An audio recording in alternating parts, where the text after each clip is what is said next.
Marlene, you're ready, right? Yes, sister, you can start now. All right. Thank you, Jude. Heavenly Father, we love you, we adore you, we praise you. Jesus, we love you, we adore you, we praise you. Holy Spirit, we love you, we adore you, we praise you. Thank you, Lord. Thank you for this very moment that you have given us. Thank you for this beautiful fellowship that we're going to have with you. Lord, you said, your word says, where 2 or 3 are gathered in your name, your presence is right here. Lord, we believe it. And we surrender. We let you control this whole session, Lord. It's nothing about us, Holy Spirit. It's all about you. Thank you, Lord. I surrender my brother Amal, who's going to speak during this session. So let his words be yours. Let nothing will come out of him that is not yours, Lord. Thank you. We take each and every member who's present here. We surrender them, their families, and all who are not present, who couldn't make it, all who are going to listen to this later, we surrender each one of us, women, sisters, to you, Lord. We thank you for all the blessings that you've given us. Help us grow more and more in your word. Lord Jesus, we are the chosen ones. We are the ones you have chosen to bear good fruit. That means we learn your word, we learn your promises, and go and share that love with the others. Thank you, Jesus. So much you love us, so much you give us, and we cannot thank you enough. Lord, I take this very moment to surrender everything that we are going through, all the tests and the battles that we are facing. Lord, sometimes when we are weak, we don't know what to do. Holy Spirit, you are inside of us. Alert us, awaken us, love us, and remind us of all your promises. And in doing that, we go reach out to others, help others, and tell them, this is what our Lord can do. Thank you, Jesus. We thank you and we praise you, and we make this prayer in Jesus's mighty and glorious name. Amen. Amen. Amen. Good evening, everyone. Good evening, sister. Hi, sister. Good evening, good morning, good night. Good evening, sister. And thank you for making time to join the session today. Praise God. So anyone has any testimonies before we start with the recap? Anything to share? Hello?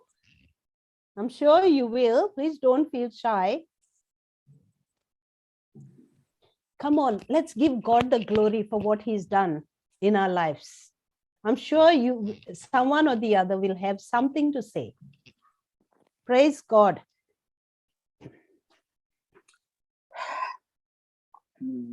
My dear sisters, nice and beautiful. Okay, Joy, go ahead, my darling. Hello, sister. How are you? Good afternoon or good evening. I don't know. I'm sorry. Good afternoon. Good evening for me. Yes. Good evening. Yeah. Good evening to everyone. What happened is, like, I just had one miracle happen, like, and like one person was little bit very depressed since they're having too much of in the government, they have too much of issues and too much of papers to pass through. Can you hear me? Yes, very clear. They have to pass through some of the things, and some of them was against this vaccination. Okay. They don't want to take it. So few of them was going there and other thing, and their mom was, one of the son was very keen about wanted to get everything right. It's not going to happen because it's only one person. Few of them are going to stand and fight for it. The guy, they're very strict. They want everyone to be vaccinated. Okay. And since he went without his mom's knowledge, and he had all his friends' influence.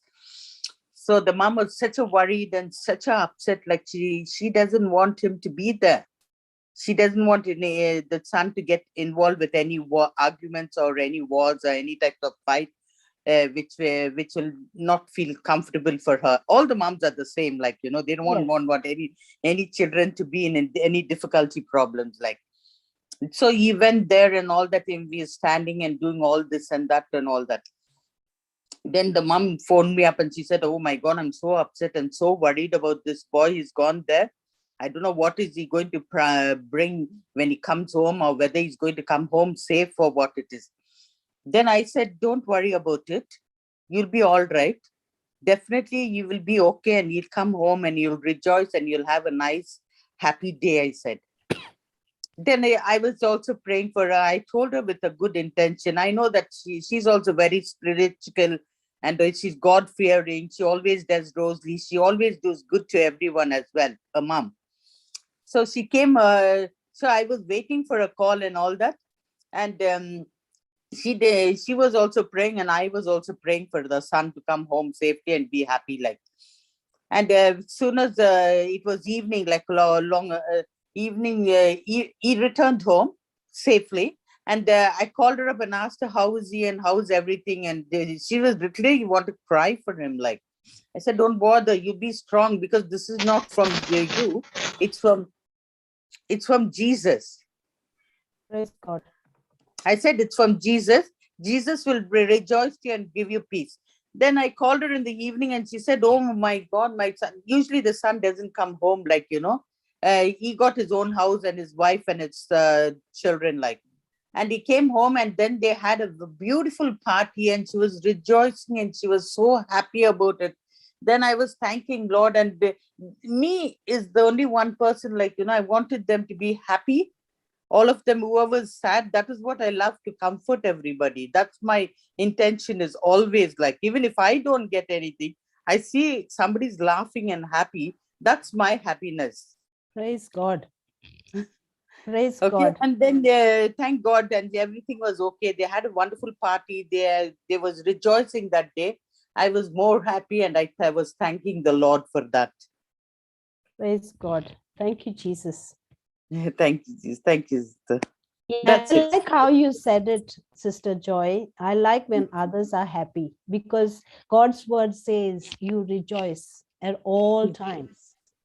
Praise the Right? Lord, sister. Yes, sister. When you are aligned with the word of God, you go there with that joy that you have from your heart.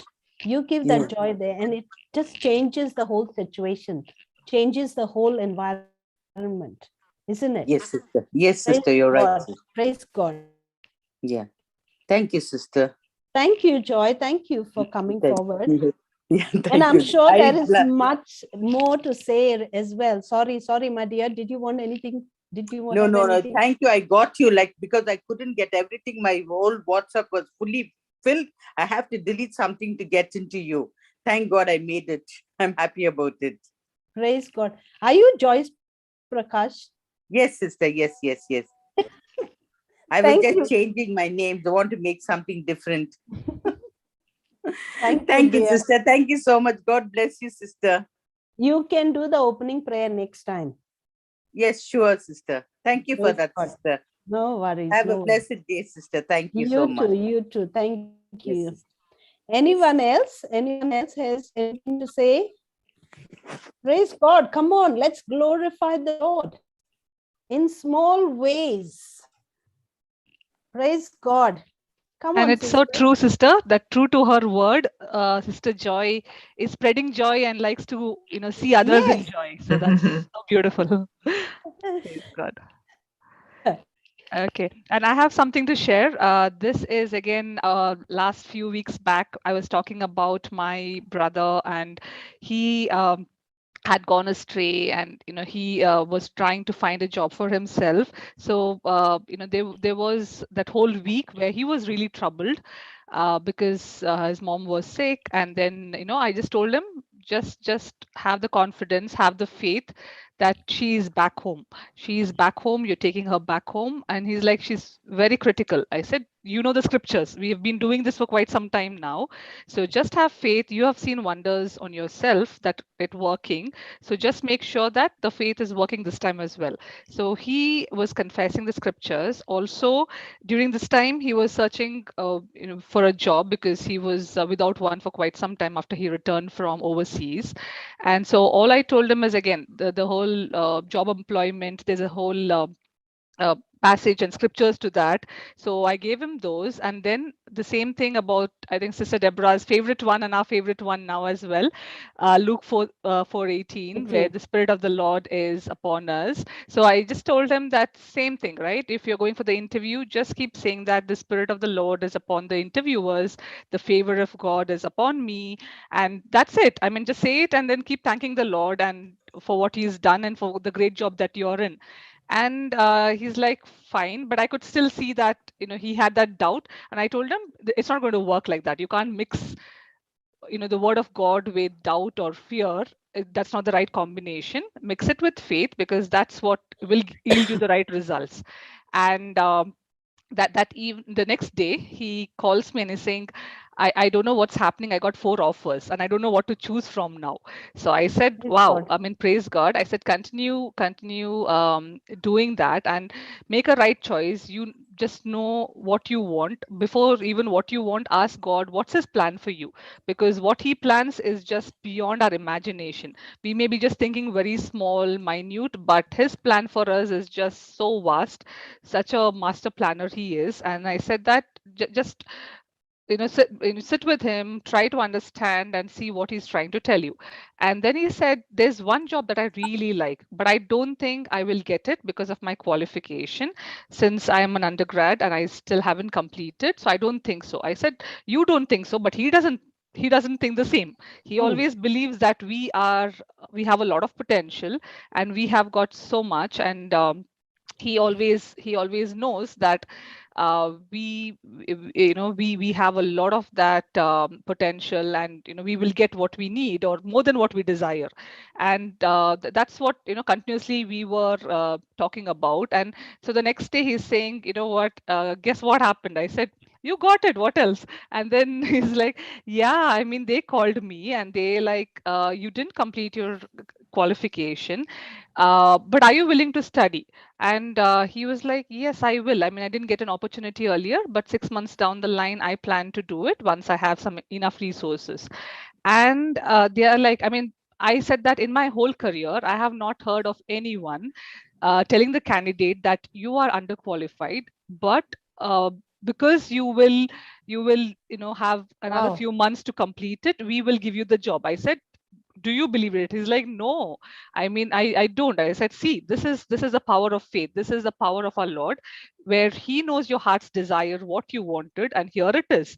So I said, just glorify him, because he is the one who has given you such a wonderful placement, and he's got the role that he always envisioned something, but he's like, I don't think I ever would have got that, because that was something which was beyond my imagination. And I said, here, what is beyond our imagination is absolutely something that he has envisioned. He has vision for us. So it's all possible through what Christ wants to do through me, right? So I think that's something I wanted to really share and gratify and glorify our Lord for all the wonders he's been doing. And one more, couple of things which are, when we talk about, okay, in emptiness I can be full, right? I mean, something which is very ironical, but when you talk about it, he was heading to his workplace the next day, and he had to come submit a couple of documents. So he was like, I have the documents with me, but my bike tank is completely dry and I have no penny in my pocket. I don't know how to refill it. So I said, okay, just just say that you already there. Thank you, Lord, that I'm already at this place and I am getting my documents back. He's like, I can trust you on everything. I have been doing that, but don't give me something like this. I mean, not with a bike, at least not something when the tank is dry. I said, come on, a God who can, in the wilderness, in the desert, makes rivers flow. Come on, a tank is nothing for him. So just try it. No, I mean, what's wrong in trying? Why don't you try it? You've always been doing it. And then, after about half an hour, he's calling me. He's like, I just don't know what's happening. There is absolutely no way that a bike, which is completely, the tank is dry, can even move an inch. And it took me to the place I went and picked up something else also, and it all worked.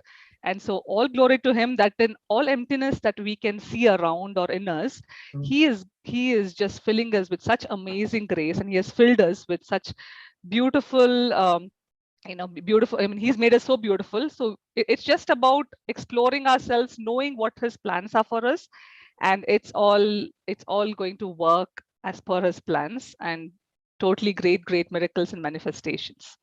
Praise God. Praise God, Jen.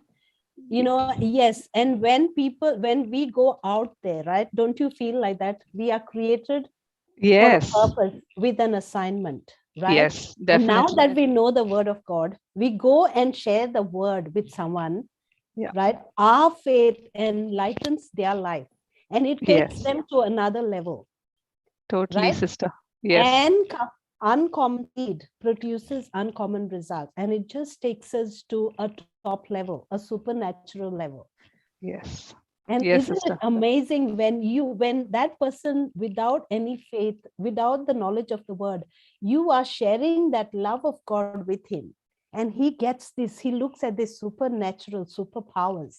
Yes, no, that's been amazing, because one by one he's coming back, and so one on every time there's something and he's applying it, it is all working wonders, and that's strengthening the faith, and also it strengthens our faith in turn as well, because you are talking about it, you are seeing it grow in others, and automatically it is coming back in leaps and bounds in your life as well. So it's been amazing. Yeah, Ephesians 3:20, our 20, God can yes. do abundantly. And also it reminds me of Colossians 1:13, where God has rescued and delivered us from the power of darkness into the kingdom of his most beloved Son. I think Colossians 1:13, I think it is. Praise God. Thank you, Jesus. Let me just check it. All right. So, anyone else?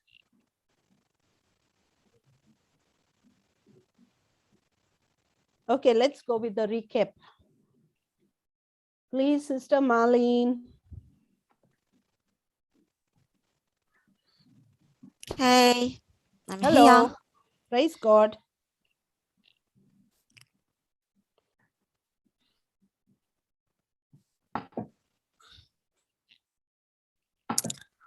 Good afternoon, everyone. Good afternoon. This is a recap from last Sunday, the 26th of September 21. Sister Florida continued on receiving our inheritance by faith, re-emphasizing the finished work of Christ Jesus on the cross and awaited inheritance which we received by faith. As a new creation in Christ Jesus, renewing our mind is a continuous process. So the focuses were on how we keep wandering our mind to stay on course, which will very importantly help us stand in our position of victory. Scripture used was Book of Hebrews, chapter 6, between 11 and 17. And to start with 11, as it reads, "And we desire that every one of you do shew the same diligence to the full assurance of hope unto the end." The explanation given to us by Sister Florita was, attending a Bible study for the first time, you encounter the Lord. When you have a divine encounter with the Lord, he wants us to have the same diligence every time we meet him. He wants us to remember the same diligence that we had on the day that we first encountered him. Your first encounter with the Lord was such a miracle that you received what you had come for And the excitement led you to fall in extreme love with Jesus. The Lord wants us to remember this very same desire, diligence that we had on that day to keep it alive and going until the dream, the vision, the goal you have in the kingdom of God is manifested. Everyone to have the same diligence, same wisdom, same zeal, same desire till the very end without giving up. Sister Florida talked about her first encounter with the Lord and how she was on fire. It was during her final semester exams that night she got the gift of tongues and was carried into a room from the chapel, like a drunken in the spirit, walking up in the morning and still praying in tongues. This 3 full days of excitement led her to tell everyone what the Lord had done to extreme, and even in her examination hall, she was still praying in tongues. Followed by that, we were given an illustration of faith versus feelings. That is, how intermittently the fire fades away and we feel we are going through a dry season. Word of God says we are like a tree planted by the rivers of the water. Believing this promise of God, we cannot dry. Reason for this, our feeling of going through dryness is because how we feel, not what we believe. When your emotions and your feelings take over, your faith drops. Faith declares, I don't care what I feel. I know by living and abiding by the word of God, I am planted in the Holy Spirit, the fount of living, giving water.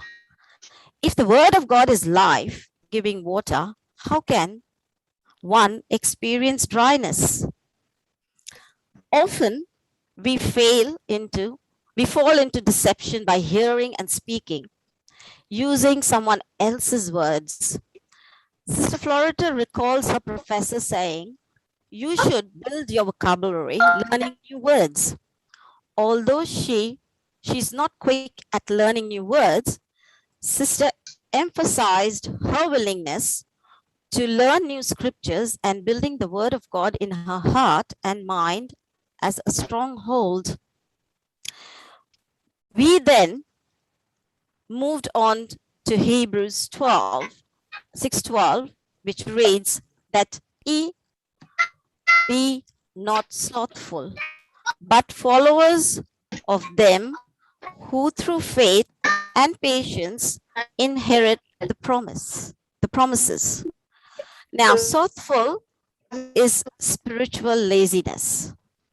Sister Florida's clarification for this was, just as your physical exercise is compulsory, so is your spiritual exercise.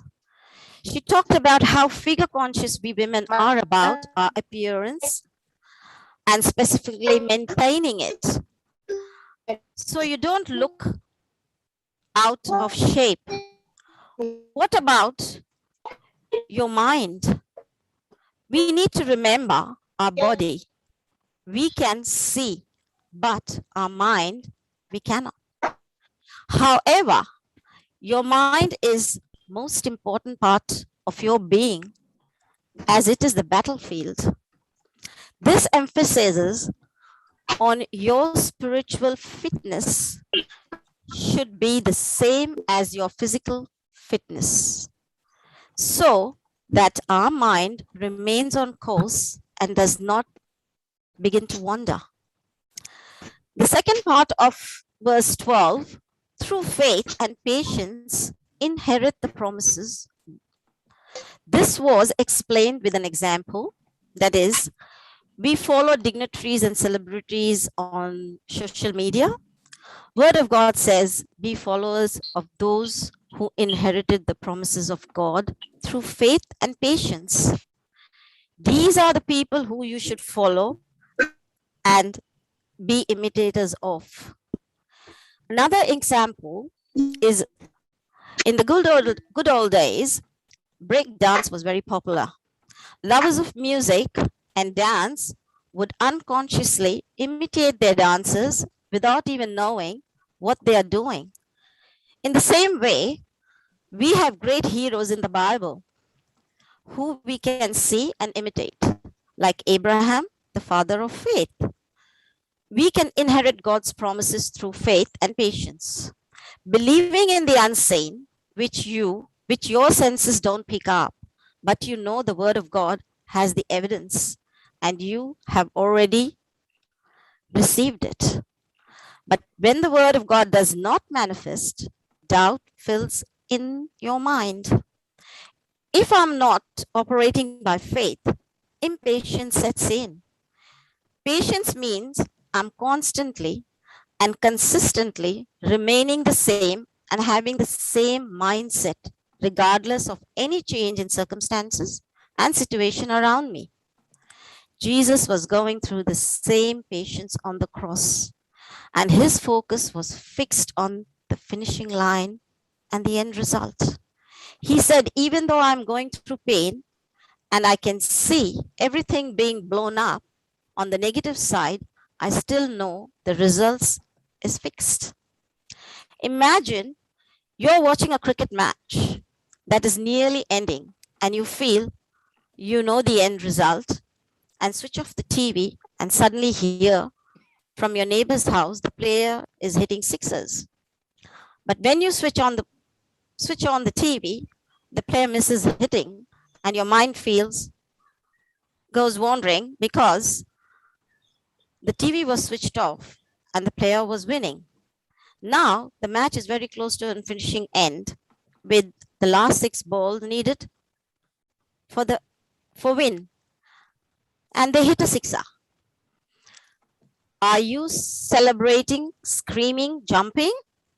Now you are watching the replay of the same last over.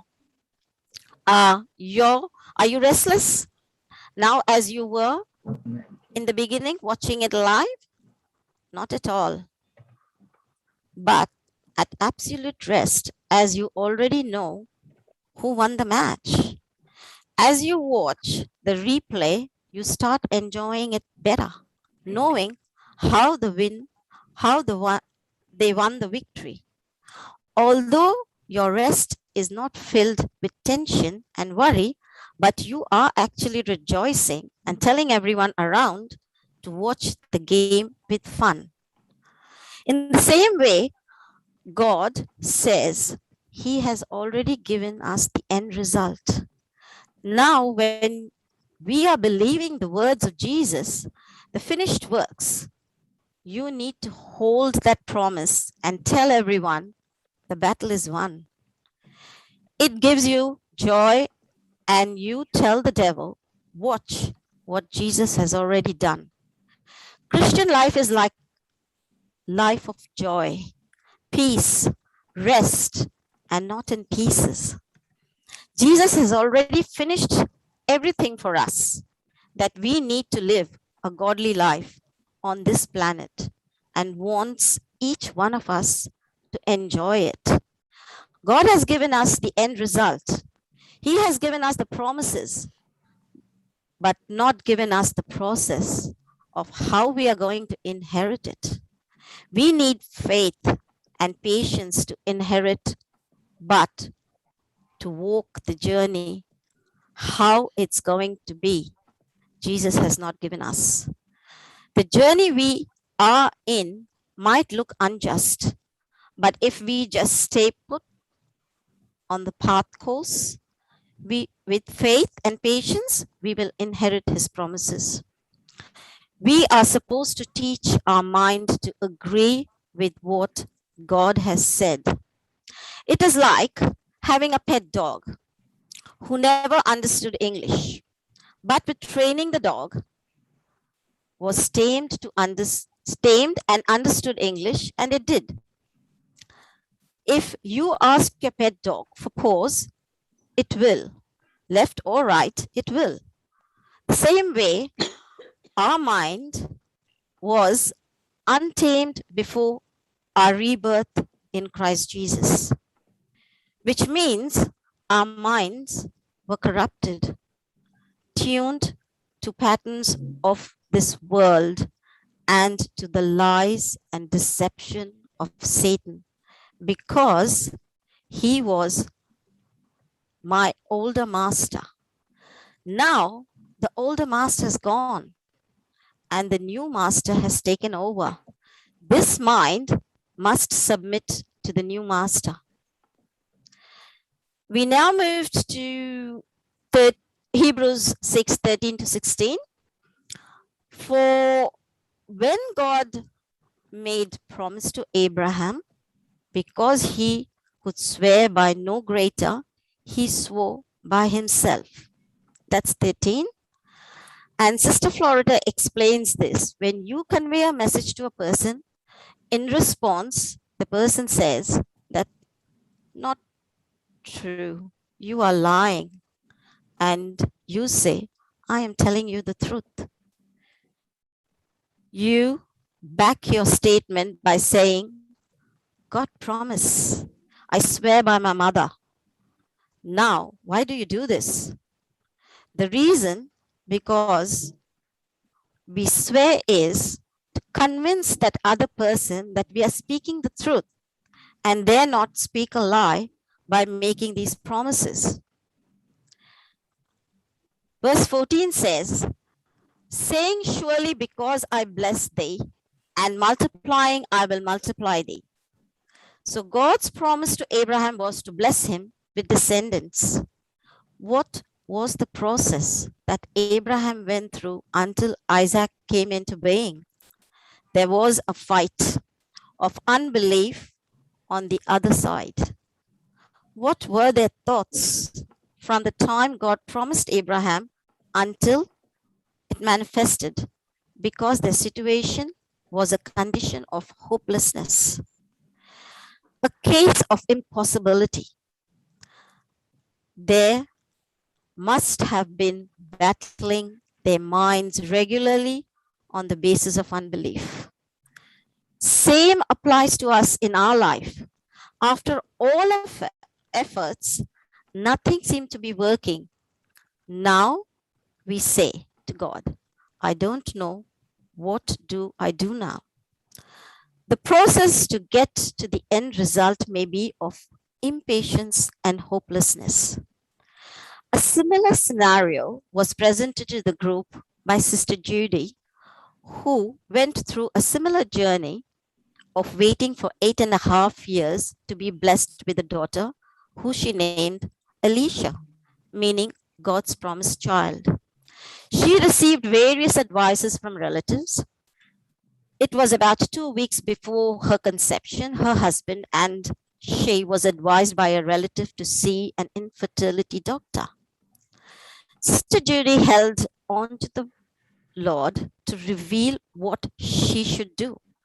She just waited upon the Lord and believed she wasn't barren, and was often hurt when people questioned her about her having a child. She held to the promise of God, of what God had given to Abraham, and connected her childbirth to it. Sister Florida presented a similar situation with her aunt, who was unable to conceive, having complications, undergoing treatments, etc., etc. This looked like an impossible situation to her, as they were not in the Word of God. They were advised by Sister that there were two ways they could look at this situation. Their physical evidence is telling them there is so much complication and everything is going to be painful. On the other hand, there's a spiritual evidence, the Word of God, giving them the promise of all is possible through Christ Jesus. And you got to put your trust in Him. Sister asked her aunt, you have the choice to make. Which one are you going to choose to rely on? Her aunt's response was she's willing to do what the Word of God said.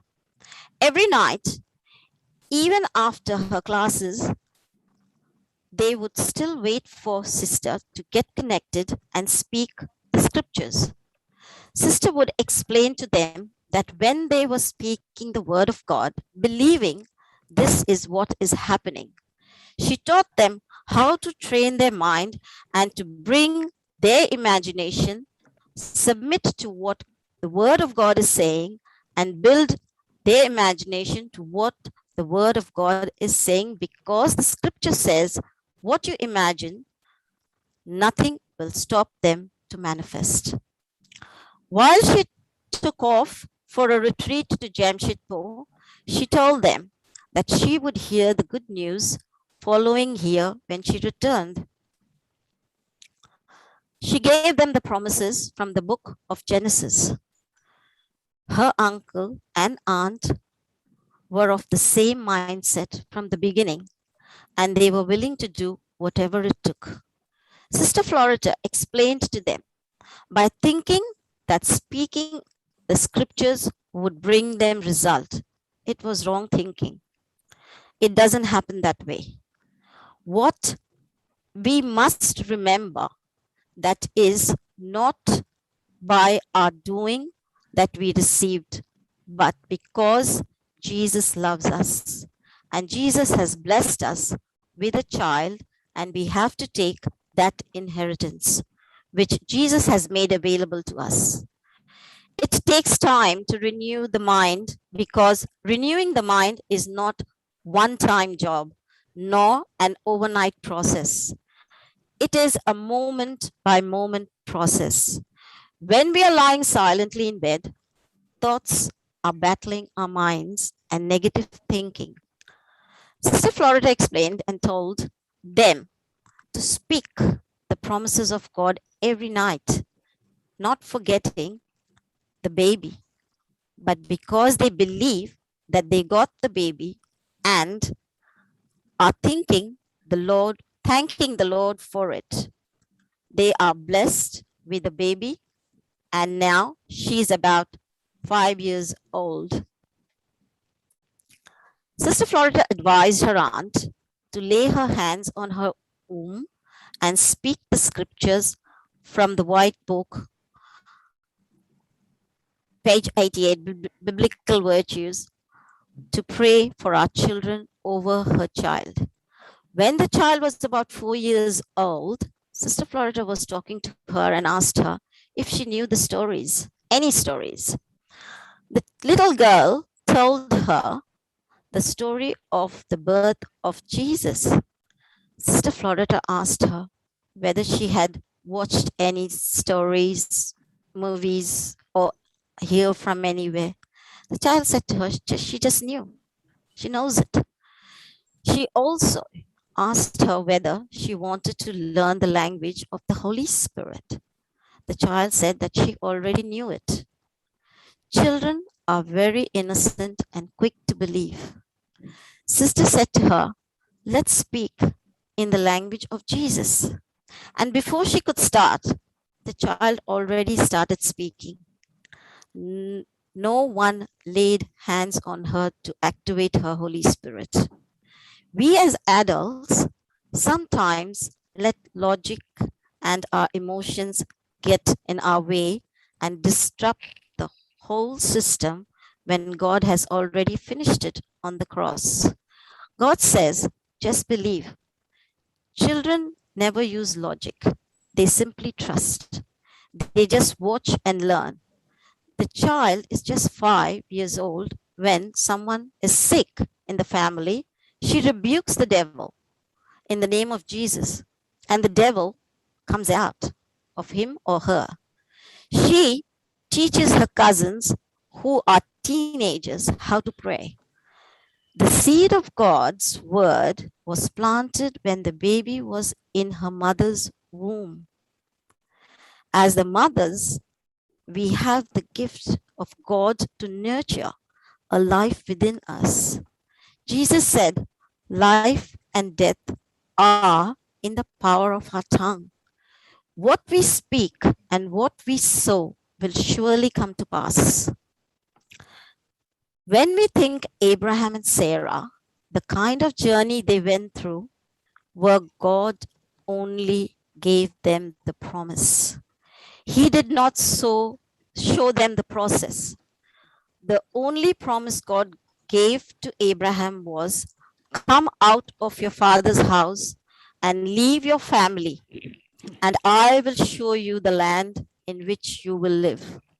I will give you the promised land. God did not show Abraham the way. He was not given any details. We are like the promises, but we like the promises, but we don't know the process yet. We become impatient as we do not know the process. Where there is a fight of unbelief in the spiritual realm, we don't know how to respond. God knows the fight. He knows the challenges that will come and wants to teach us that destination that God has prepared for us. When we reach the destination, we want to thrive, and our old mindset of the world, because where God is talking to us, the devil has no place. We are to remain in the destiny of victory. It is going to take our character to keep us there, and God wants us to change our character.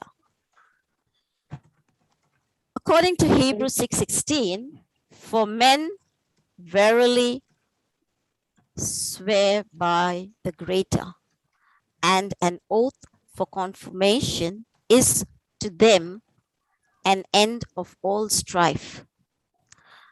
Illustration of this scripture is applying for a bank loan.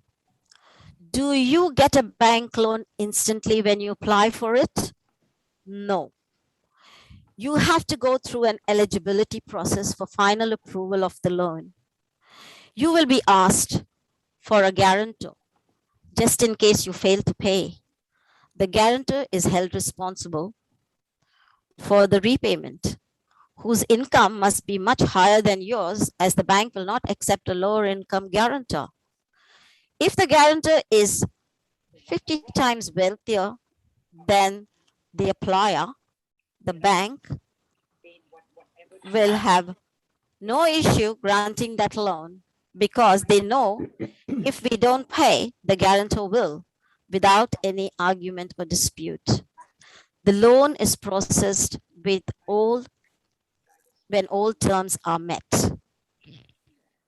Same way, Hebrews 6:17 reads, thus God, determining to show more abundantly to the heirs of promise the immutability of his counsel, confirmed it by an oath. The Amplified Version reads, in the same way God, in his desire to show to his heirs of the promise of the unchangeable nature of his purpose, intervened and guaranteed it with an oath. Immutable means unchanging. Who is an heir? When we inherit property from our parents, we have not earned or worked hard for it, but we receive it because we belong to the family, to the bloodline. God says, I am more willing to show you abundantly to the heirs of the promise. God wants us to prosper in abundance in our careers. Does God want us only to have limited things in our personal lives? No, that is not God's nature, but our human nature to adjust. Our God is generous. He is more willing and more abundantly to show us unto the heirs, but we find it difficult to believe his generosity. He first gives us a guarantee, an oath he has sworn. Why is God giving us the promise and the oath? It is showing the unchangeable nature of his promise. In the same way as we apply for a loan and don't a guarantor and the stranger offer to be a guarantor, he has don't have one. He has intervened in the situation and he is guaranteeing it. Imagine God's nature is unchangeable. He intervenes and guarantees it by two unchangeable things, his promise and his oath. So God cannot lie. God has given the promise. God has taken an oath and given to his heirs in his promise. The inheritance we received from God is a gift, even though we haven't earned it. We don't deserve it. For example, if your neighbor encroaches on a part of your property, you will give him a part of your inheritance as a gift or fight for it. What is important? God's promise of inheritance or material property. God's promise, of course, we spend so much time fighting for things that are no match for things that God has promised us. We spend our resources paying the lawyer for years after fighting the court case. The person wins the case, but then he is lying dead in the coffin. He is just going to take that land. Is he going to take that land with him? No. Today, we run and chase after so many things which become our priority. And the moment the call comes for us to go home, to be with the Lord, it is all going to be of no use. What is going to be eternally useful is Jesus and God's inheritance. This inheritance Jesus has earned for us, which is going to last for all eternity. This is why Jesus said, where your treasure is, there your heart will be. Praise If your treasure is for souls, then day and night you will be running to get souls in the kingdom of God. When we understand our purpose, our priorities will also change. We will prioritize the kingdom of God's purpose first. Sorry, Mali. Yeah? Sorry. Can you make some important points from there? Yeah, From just examples and all, don't just the main points and the scriptures, because it's becoming a bit long. Oh, okay. So we are nearly coming to an end. So with the Hebrews 18, so that by two unchangeable things, his promise and his oath, in which it is possible for God, is it possible for God to lie? We who have fled to him for refuge would have strong encouragement and indwelling strength to hold tightly to the hope set before us.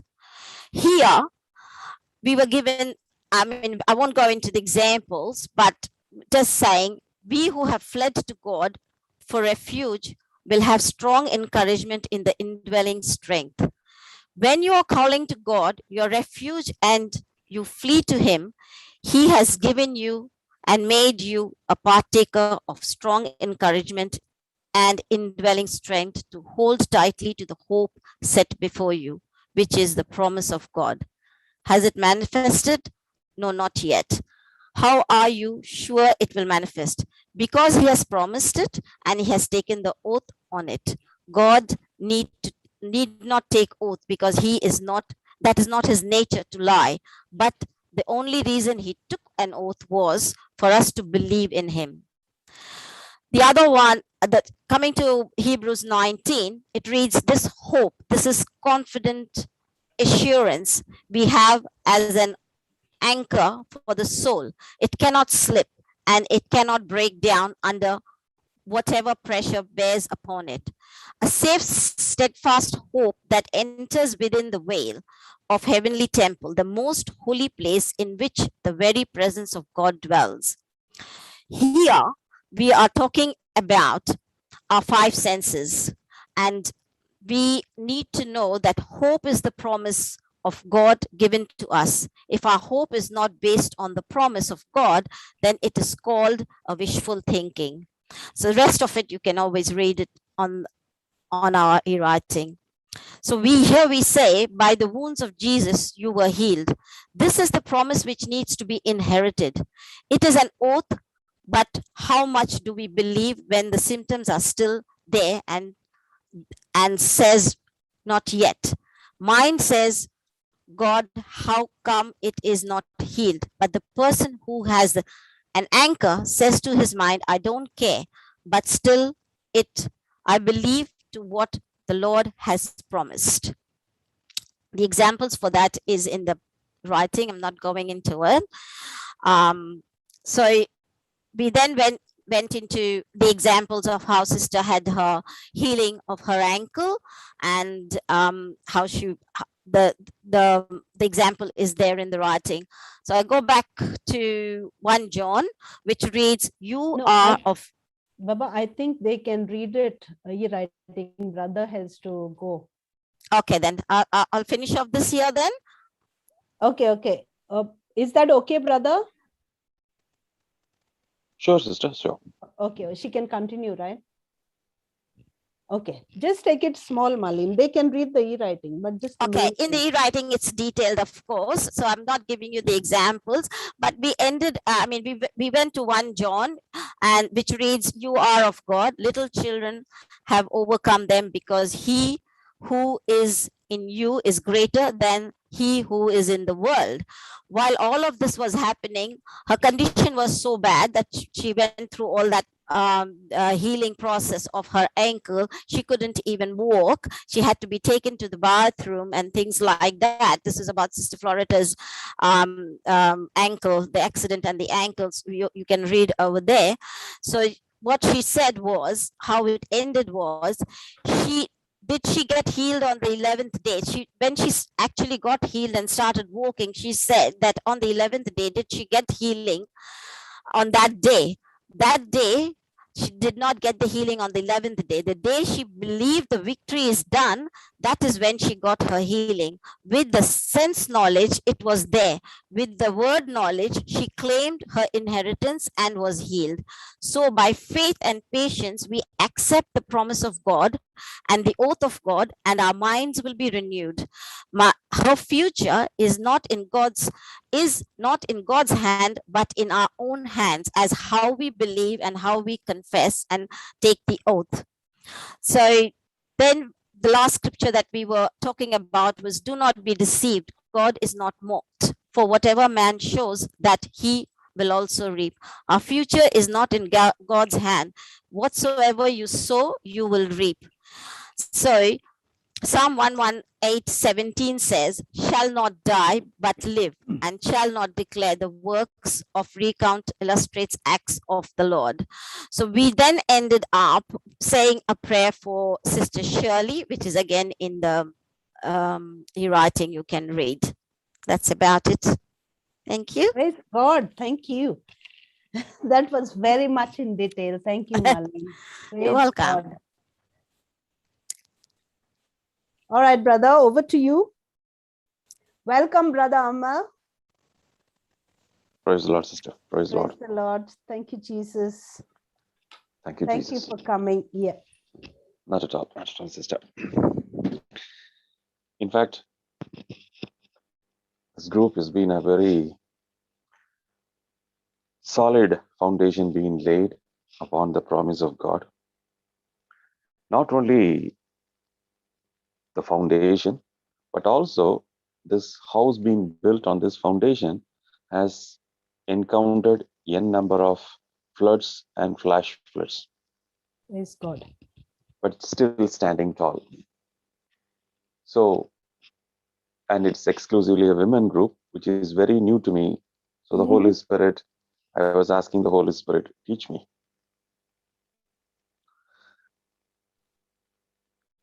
As usual, it is going to be a two-way communication. So if you don't understand or if you have any questions, do stop. Yes. Sure. Yes. Please, sister. Okay. Okay. Praise God. Praise John, God. chapter 1, verse number 1. Go, Enoch. John chapter 1. What, brother? Verse number 1, sister. 1 minute.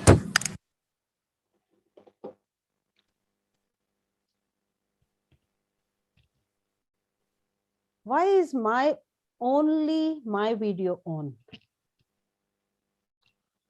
Oh my God. Because, you know, sister, I have not done my hair today. I can Brother, understand the meaning of this. No, before you came, they had done nice makeup and all. They were showing nice faces, beautiful faces. I don't know. I was talking about myself. Why can't you show your face to us? I will show my face for a moment, but I won't be able Yeah, to. put your makeup on, brother. Me? I'm doing my hair. I'm working on my Oh, hairstyle. there you go. That is the reason. Thank you, Enoch. Thank you. Okay. 1, isn't it? Yes, please. In the beginning was the Word, and the Word was with God, and the Word was God. In the beginning was the Word, and the Word was with God, and the Word was God. Right from the beginning of the creation of the universe, we all know this verse in and out, that the Word was with God and the Word was God. So, in another words, I say we call it as the eternal Word. This Word was eternal and the Word was with God. Okay, now the next thing is, so the presence of the Lord was inside this Word. But how do we, how will I say, how will I be able to understand this concept?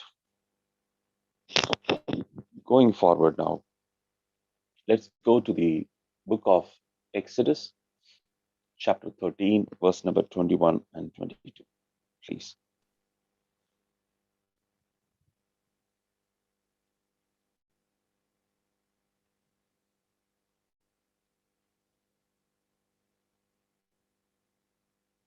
Exodus Chapter 13,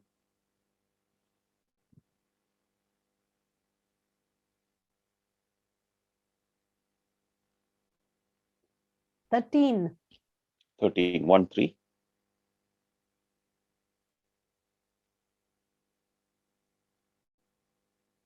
Verse, brother. Verse number 21 and 22.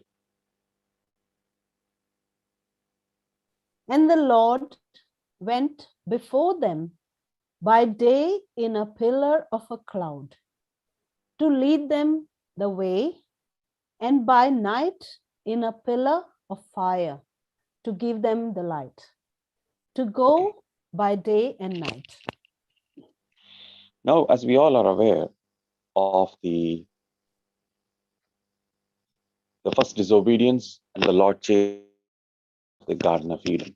The most important thing is, though the Lord chased Adam and Eve out of the Garden of Eden, he did not chase them out of his mind, out of his heart. Because even inside the Garden of Eden, the salvation history has been proclaimed in Genesis 3, that the Lord will create an enmity between his seed and her seed.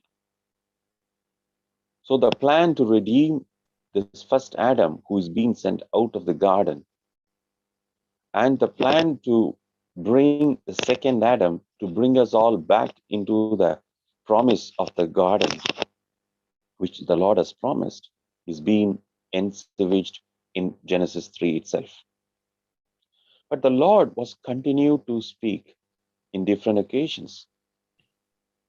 But just going forward, as we all know, the Israelites went and they get themselves occupied. Oh, thank you, Holy Spirit. When we go through the history of the Old Testament,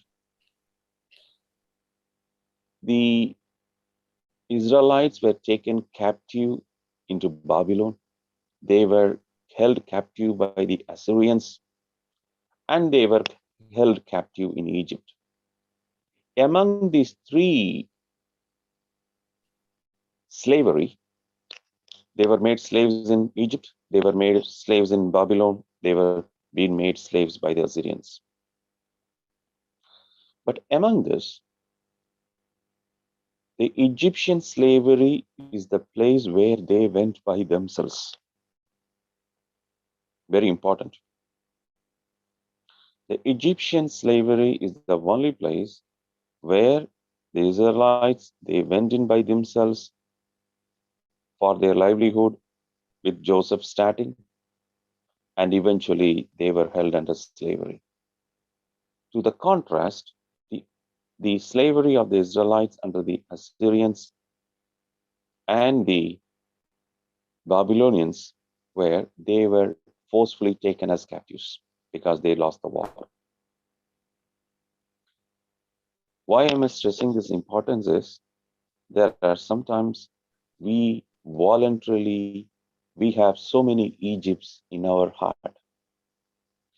An Egypt of anger, an Egypt of loneliness, an Egypt of self-rejection, an Egypt of self-condemnation, an Egypt of guilt. We can go on. Do we have gone through those things, Sister Maria? I was trying to, Enoch. Did you want to share that one, brother? A little later. Okay. Just little later. Do we all have such Egypts in our life? Oh, yes. Okay. If that is the case, when this Egypt was being given, it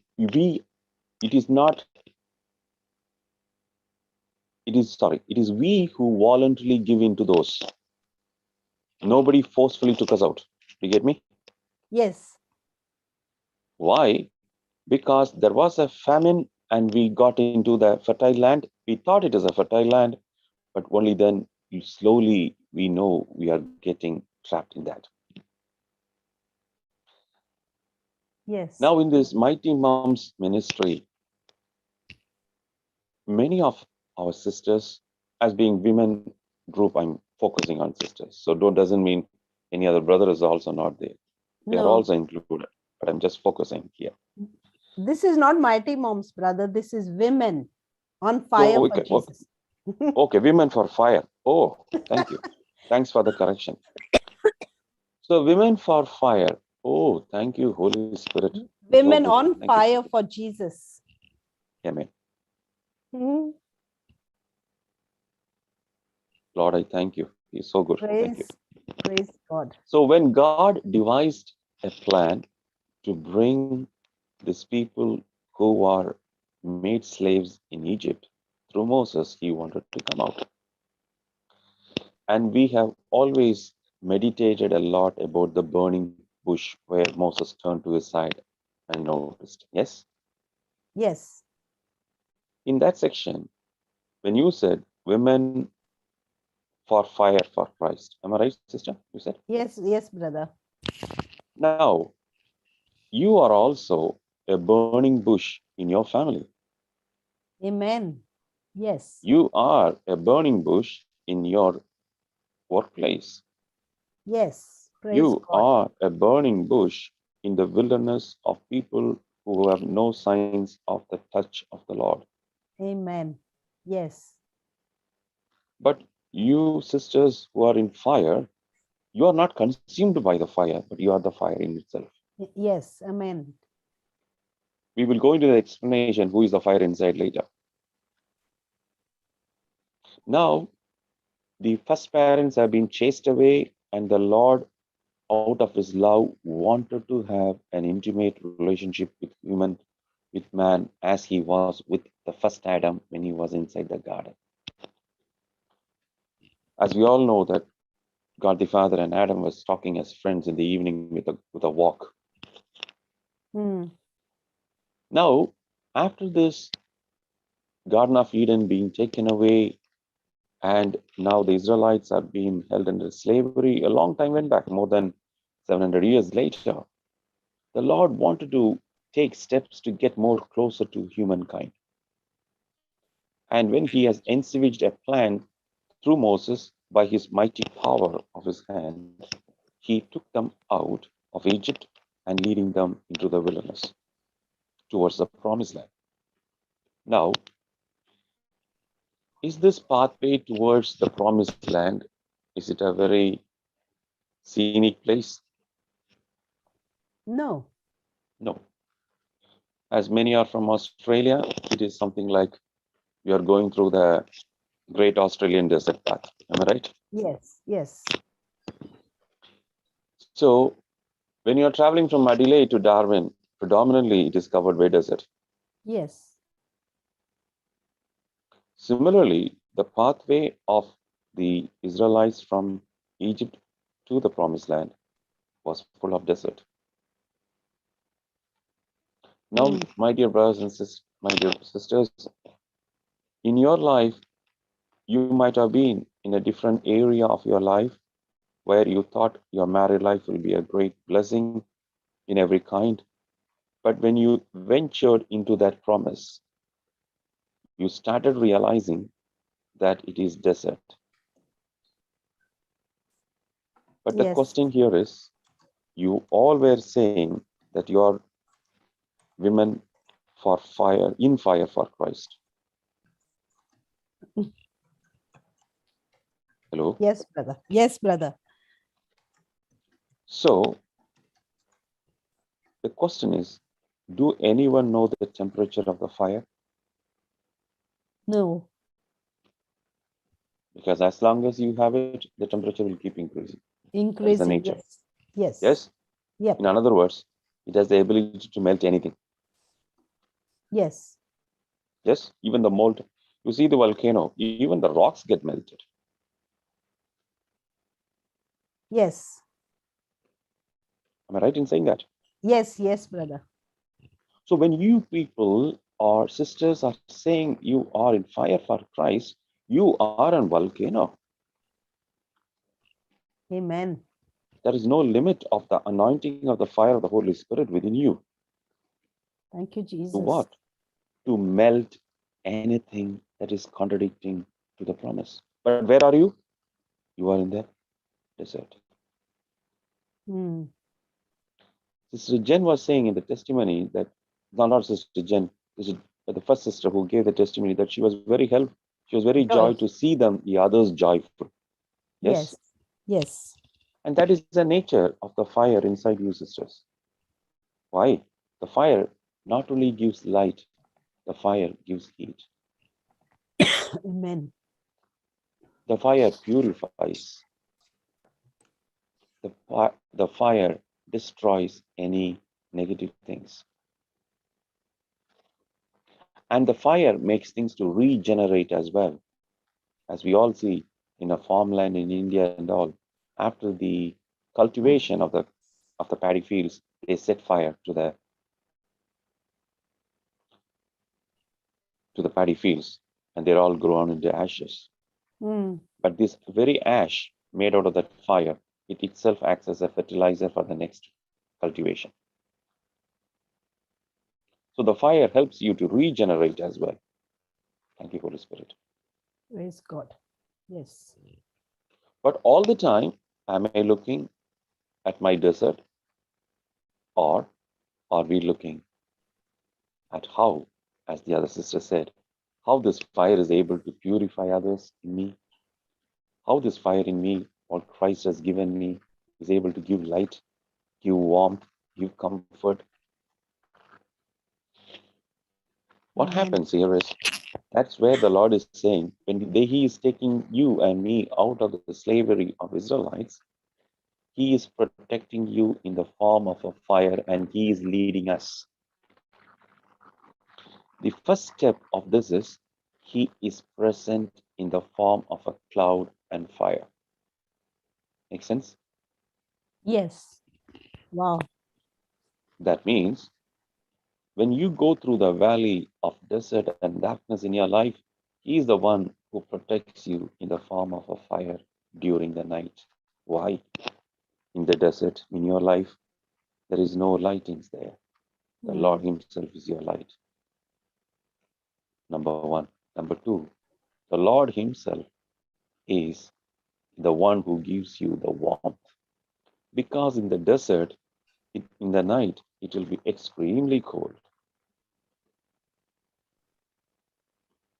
So the Lord doesn't want the Israelites to go into freezing temperatures. So the fire gives the light as well, and also the warmth.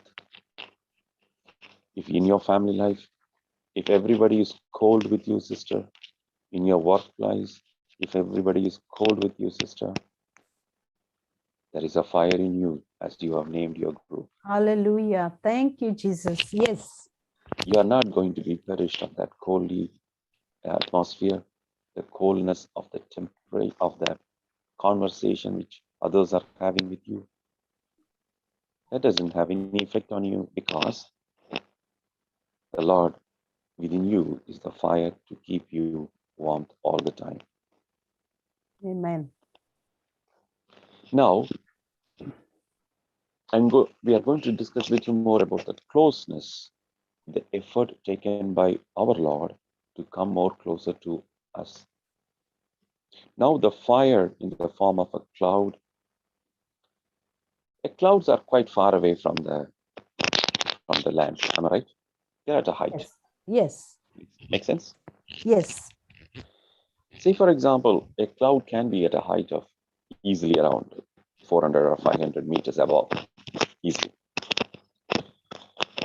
So that is the distance between man and the presence of the Lord.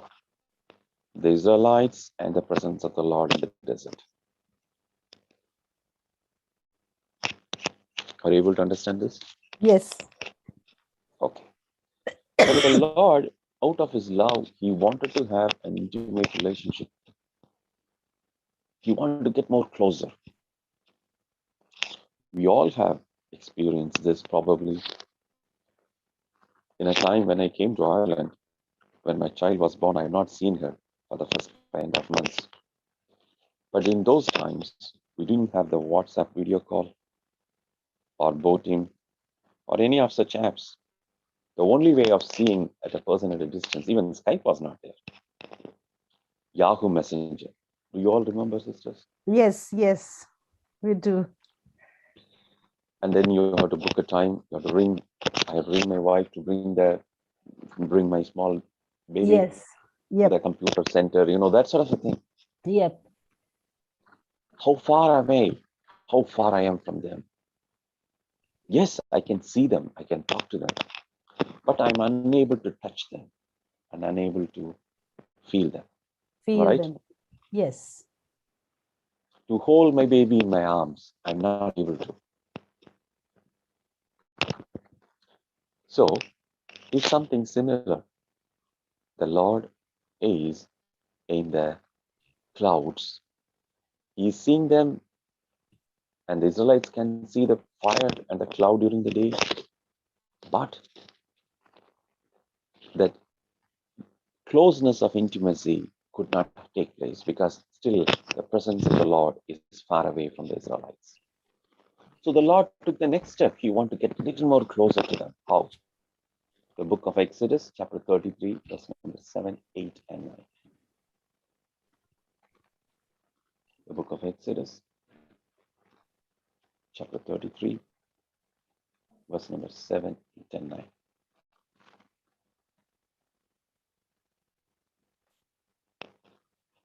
And Moses took the tabernacle and pitched it without the camp, afar from the camp, and called it the tabernacle of the congregation. And it came to pass that every one which sought the Lord went out unto the tabernacle of the congregation, which was without the camp.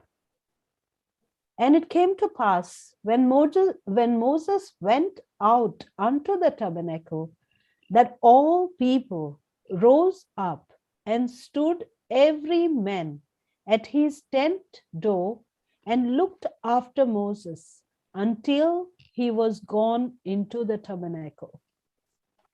And it came to pass, as Moses entered into the tabernacle, the cloudy pillar descended and stood at the door of the tabernacle. And the Lord talked with Moses. And all the people saw the cloudy pillar stand at the tabernacle door. And all Okay, the people. Thank you, sister. All right, brother. So now, initially, the Lord was present in the cloud and as a form of fire during the night and as a form of cloud during the day. Now, the next thing is, now the Lord made another plan. Okay, let me get more closer with my people. So now he makes his presence being felt in the form of an ark, form of a tent. But it is clearly being mentioned and written in the Bible that this tent has been pitched outside the camp, not within them, but outside. It is something like Yes. outside the area of the people who have been camping. Camping, yeah. So that means the presence of the Lord came a bit closer than that of in the clouds, but still not close enough with them. But the distance have definitely been reduced. Are you able to understand this concept? Initially, he was around a kilometer away, that means in the form of a cloud. But now he's being pitched in a tent outside the area where the Israelites are camped. So he has come up to a distance between their living and the tent is around 500 meters. It's just for your understanding and saying the distance. Are you able to understand this?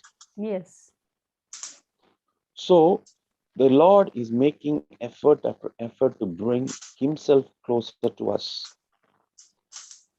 When on my journey from slavery to the promised land. Who is taking the effort? God.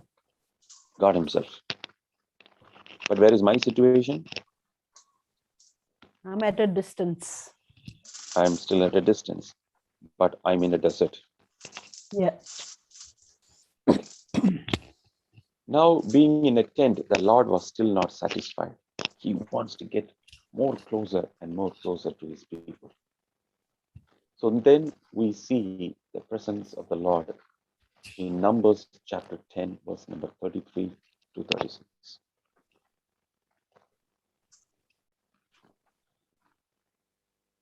Numbers 10, Baba.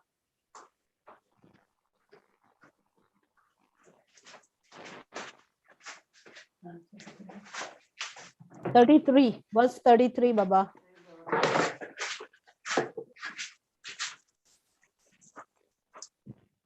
And they departed from the mount of the Lord 3 days' journey, and the ark of the covenant of the Lord went before them in the 3 days' journey to search out a resting place for them.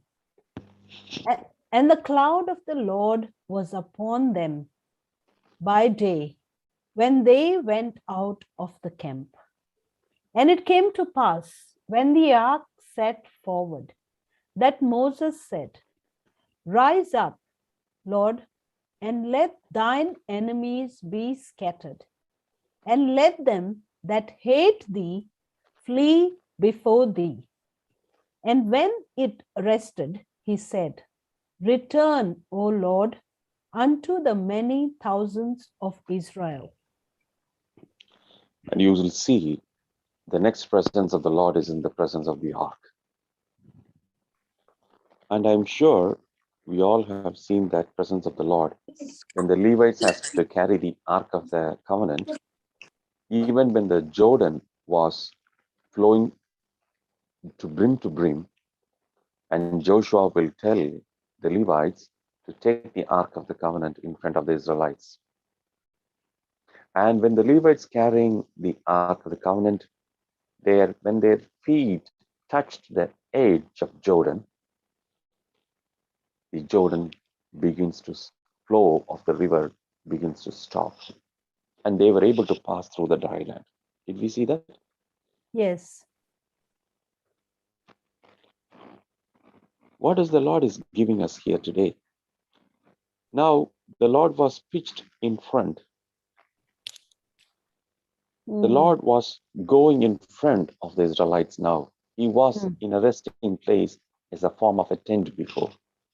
But now, the Levites are able to carry the presence of the Lord in front of the Israelites.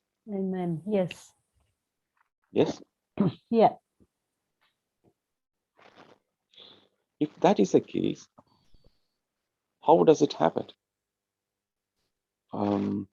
So, brother, when it says Ark of the Covenant of the Lord went before them, it is Lord Himself Yes. going before them. Is Yes, that okay. right? I'll give you.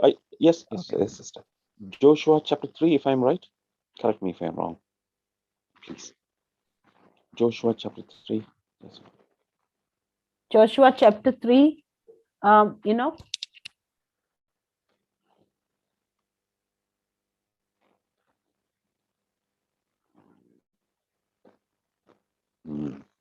which verse, Jesus. brother? For the first verse. Will I read it? Yeah. Early in the morning, Joshua rose and set out from Shittim with all the Israelites, and they came to Jordan. They camped there before crossing over. At the end of 3 days, the officers went through the camp and commanded the people, when you see the ark of the covenant of the Lord, your God, being carried by the Levitical priest, then you shall set out from your place. Follow it, so that you may know the way you should go, for you have not passed this way before, yet there shall be a space between you and it, a distance of about 2,000 cubits. Do not come any nearer to it.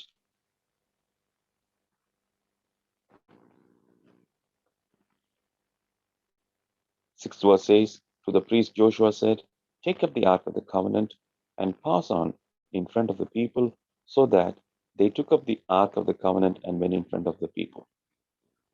The Lord said to Joshua, this day I begin to exalt you in the sight of all Israel, so that they may know that I will be with you as I was with Moses. Thank you, Holy Spirit.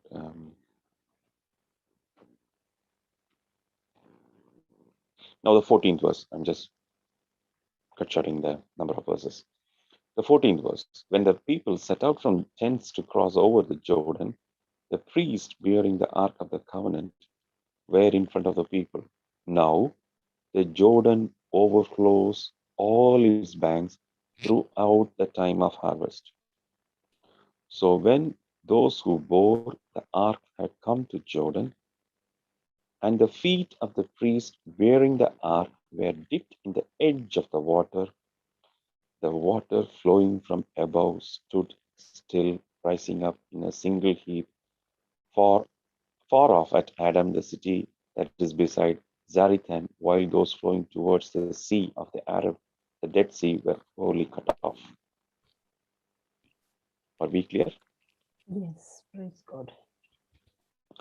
So, again, the presence of the Lord from the tent now it is taken into the ark. But who is carrying the presence of the Lord? Only the Levites. Whereas the normal Israelites are at least 200 cubits away.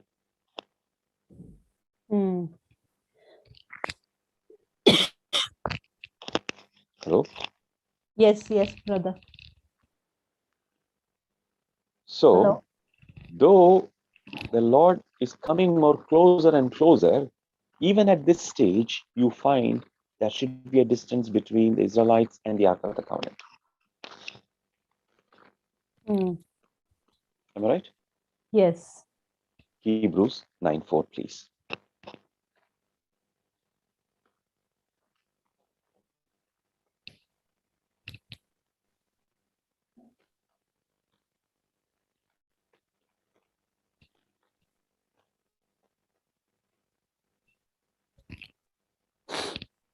Hebrews chapter 9, verse number 4, please. Which had the golden censer and the ark of the covenant overlaid round about with gold, wherein the golden pot that had manna, and Aaron's rod that budded, and the tables of the covenant. Praise God. So even the author of Hebrews clearly says what was inside the covenant, and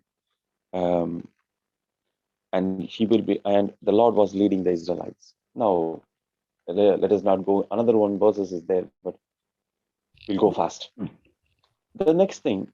Now, initially we said the word was with God. That is the eternal word, far and far away from man, very far.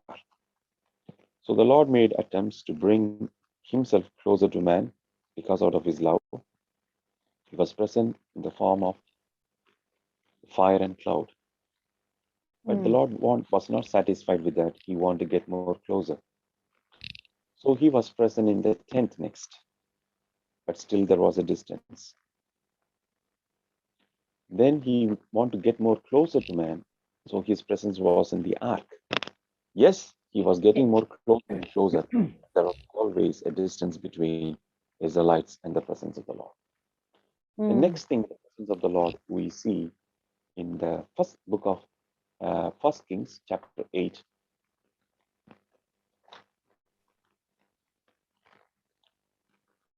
The book of 1 Kings, chapter 8, verse number 6.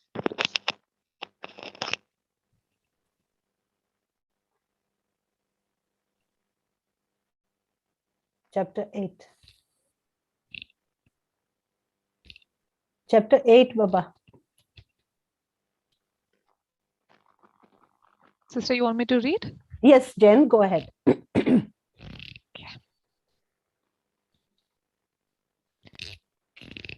And the priests brought in the ark of the covenant of the Lord unto his place, into the oracle of the house, to the most holy place, even under the wings of the cherubims. Okay. Now the 12th verse, sister, please. Okay. 12th and the 13th. Enoch, can you please scroll down?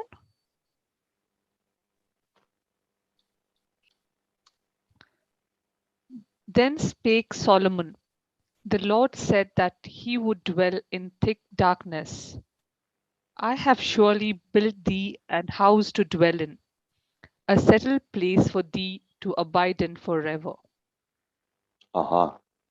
So now, finally, the presence of the Lord is coming slowly inside the temple. We can see that even in the book of 2 Chronicles, chapter 7, verse number 1, it says, when Solomon, 2 Chronicles 7:1, when Solomon had ended his prayer, fire came down from heaven and consumed the burnt offering and the sacrifices, and the glory of the Lord filled the temple. The priest could not enter the house of the Lord because the glory of the Lord filled the Lord's house. So these verses is clearly indicative the presence of the Lord in the temple for the first time when only King Solomon built the temple. In this temple, as we all are aware, the people can go to pray, but only the high priest can go into the holies of the holies. Yes? Yes. That too, once in a year. Okay. So that is the final the closeness what of the presence of the Lord was with the normal human people of the Israelites until Jesus came. The Lord wasn't satisfied to be present only inside a temple. He wanted to get more closer and closer and closer. He wanted to dwell inside you and me. And that's what the Gospel of John, chapter 1, verse number 14, we all know by heart. The word became flesh and dwelt among us. Amongst us. Amen. And that is why when the word became to dwell inside you and me, and it has made flesh. John Baba.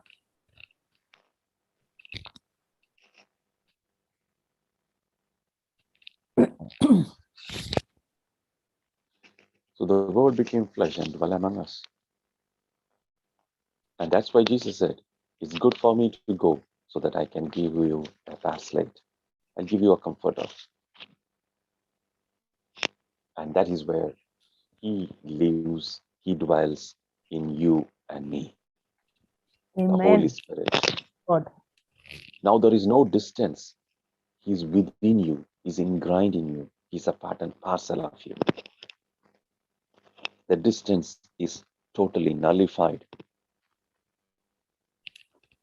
He is present right within us. Thank you, Jesus. Now, how the Lord planned in such a way to have this intimate relationship which he had with first Adam in the Garden of Eden was re-established on the day of Pentecost.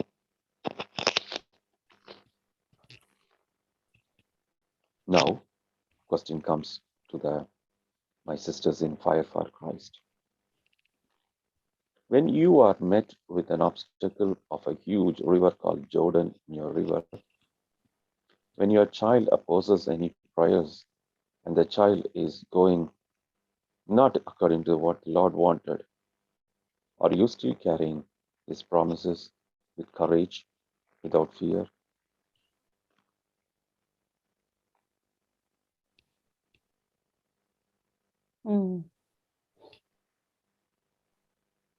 Hello?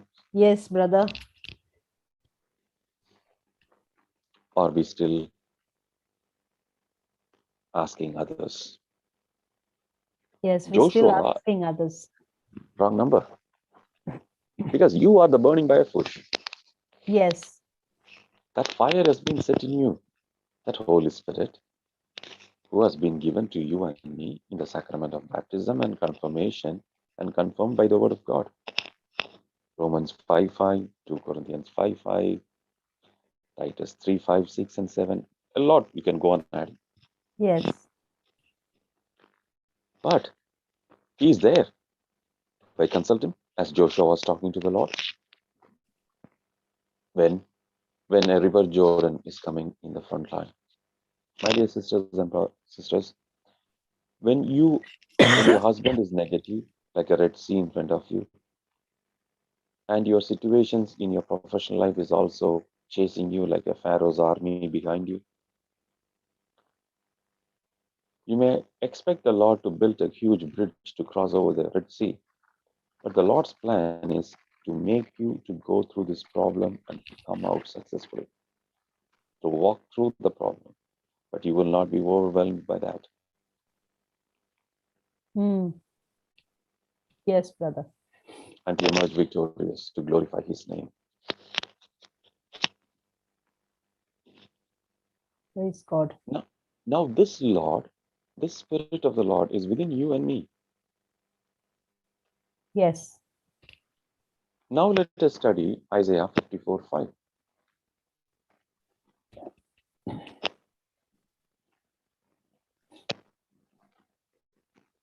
Enoch. Isaiah 54, Baba.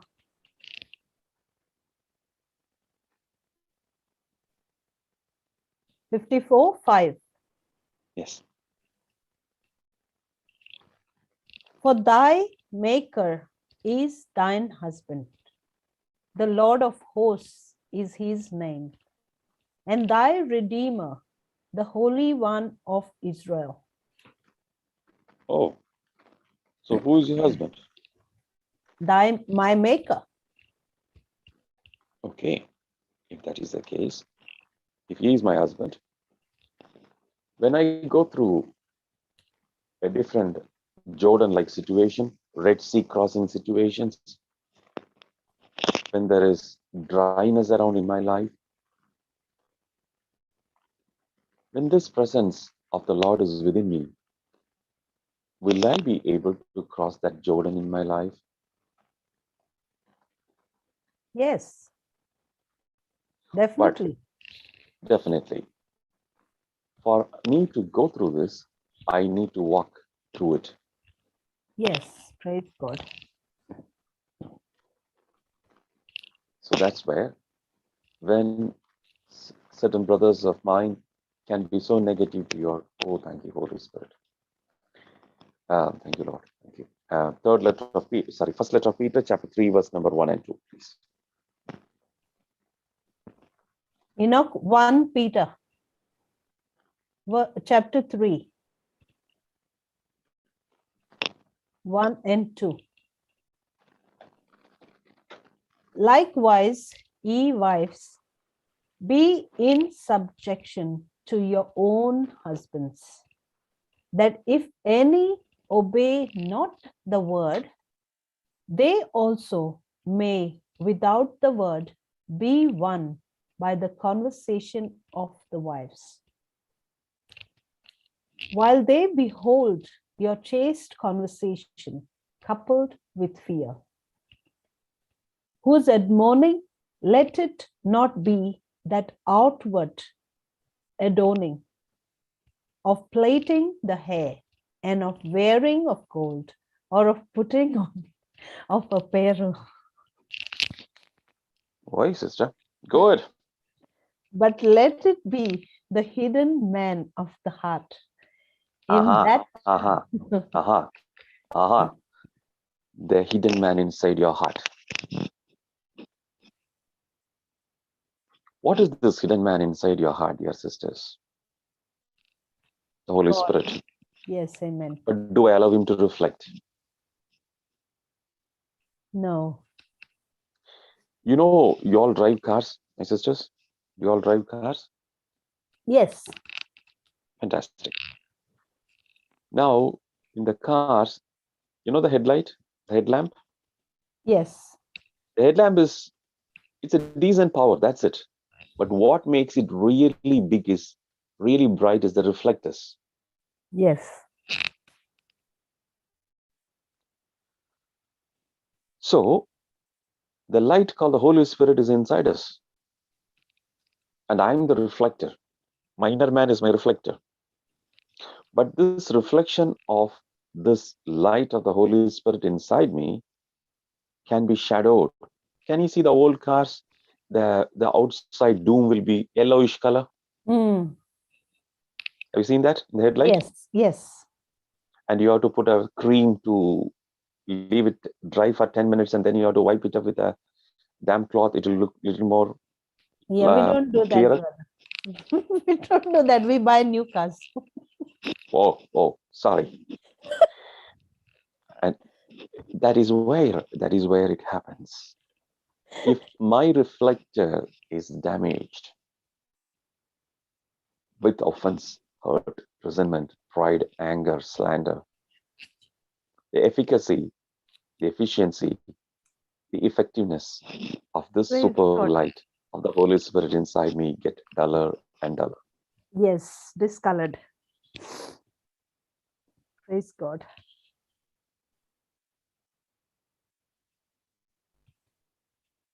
Praise the Lord. Praise the Lord. So you, my sisters, are being empowered in such a way that you can be the great version to reflect this God's testimony in their life. Hallelujah. But the question comes here. Do I allow him? Am I a perfect reflector?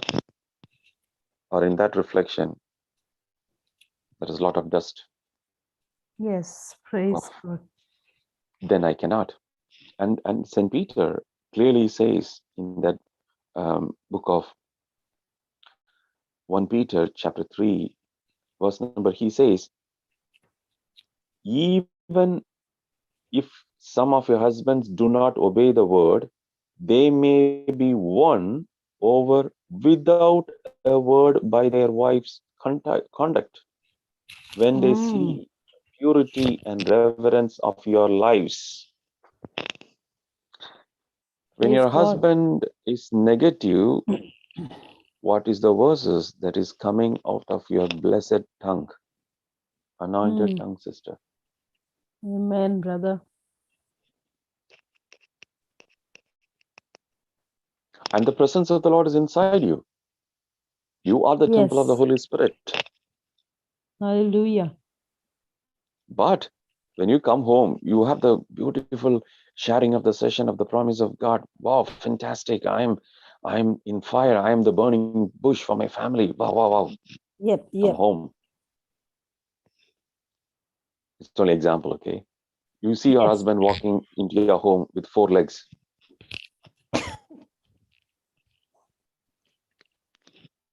What is the word that comes out of your mouth?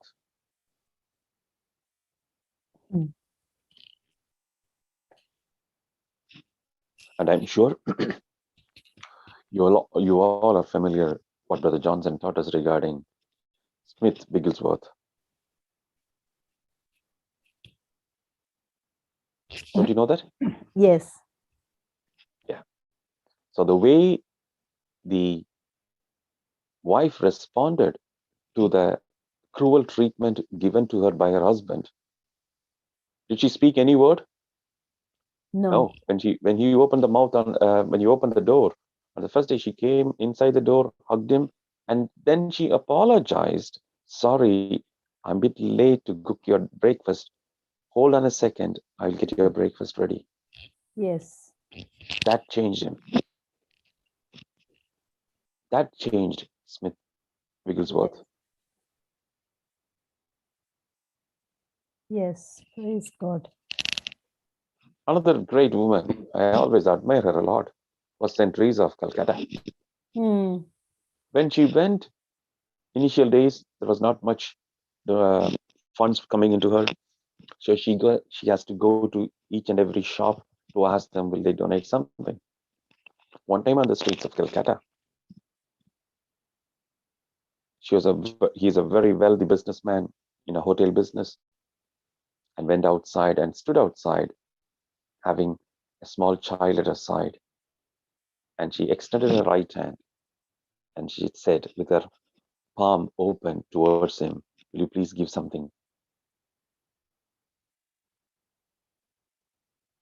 And that businessman spat on her palm. Yes. Praise God. She folded that and retracted her elbows towards her. Then she extended her left arm and opened her fist and said, what you gave, that is for me. Can you give something for this child?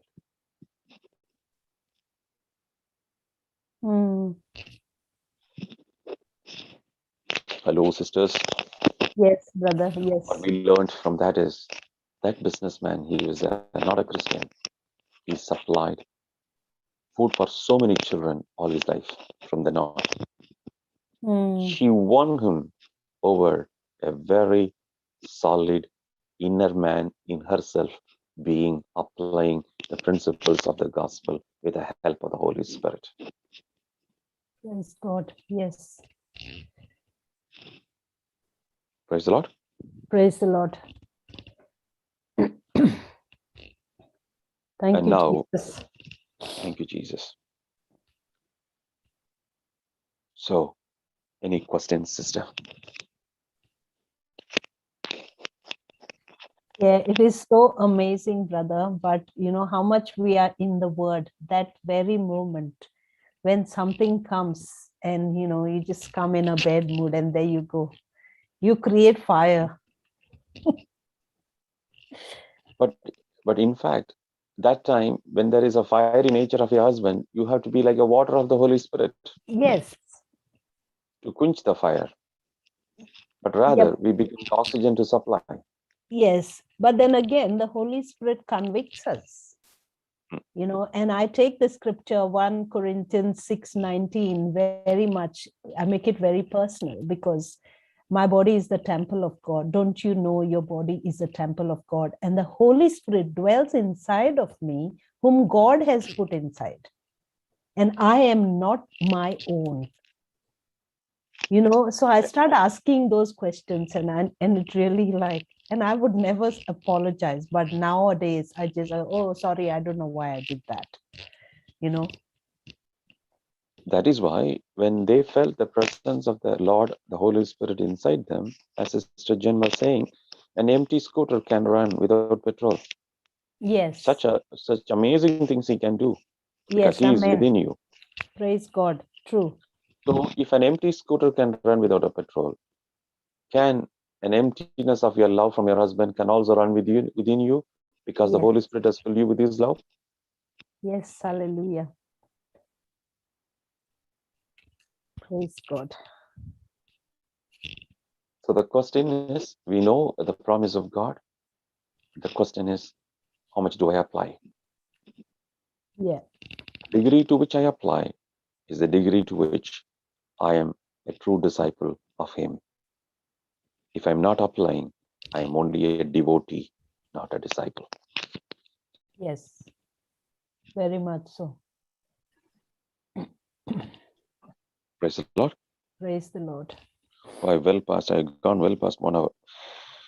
So any questions, sister, before winding up? Any questions, sisters? Come on. Oh, it was amazing, brother. I think a lot of loaded scriptures, and there's so much more truth, and how much more and more God keeps doing to get closer to us, and it's amazing and beautiful. Praise the Lord, Yes. sister. Praise the Lord. Praise the Lord. And I thank and I praise God for this golden opportunity, for giving me to give this truth to you all. And thank you so much. Any doubts or any questions I'm still happy to clear. Yeah. Any questions, sisters?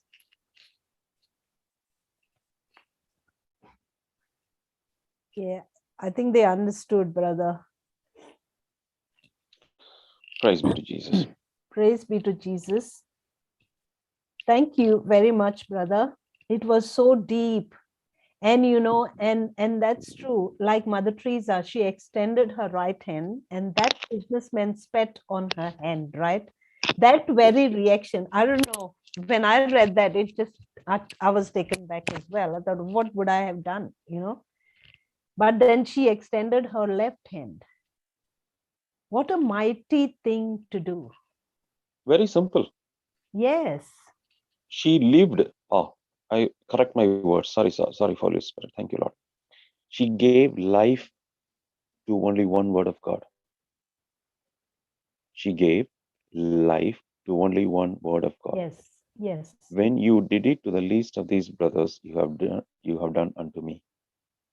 She took that word and made her into her life. Yes. That one word of God.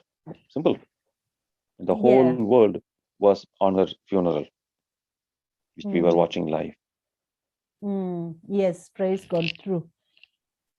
So not many word of God. One word. Yes. gave life to it. Take the life of St. Francis Xavier. St. Ignatius of Loyola went to his room. He said only one word of God. One man can have the whole world, but when he loses his soul, what is the use of it? That Yes. one word of God, St. Ignatius of Loyola will talk to St. Francis Xavier, and he will walk away from his room. Yeah. That word began to speak to him, changed him, converted him, convicted him, and gave him the courage to come to Indian mainland to give gospel. Praise God. Thank you, Sister Maria. Thank you, my dear brother. God bless you. God bless. And thank you for joining us. Thank you very much, Sister. Praise God. Praise God. Thank you, brother. Thank you, Sister.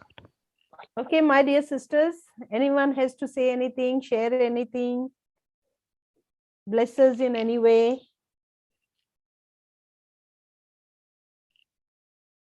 Okay, then Fatima, you're saying the closing prayer, Baba. Fatima was. Maria, Sister Maria, Yes. do you want Yes. to hear my testimony? Oh, yes, please go ahead. Why not? Uh, Let's do it. Let's bash him nice and truly. Finish him off. Okay. Praise God. So what had happened was we had a normal regular Saturday. Your video. And Baba. okay, my video. Okay, 1 second.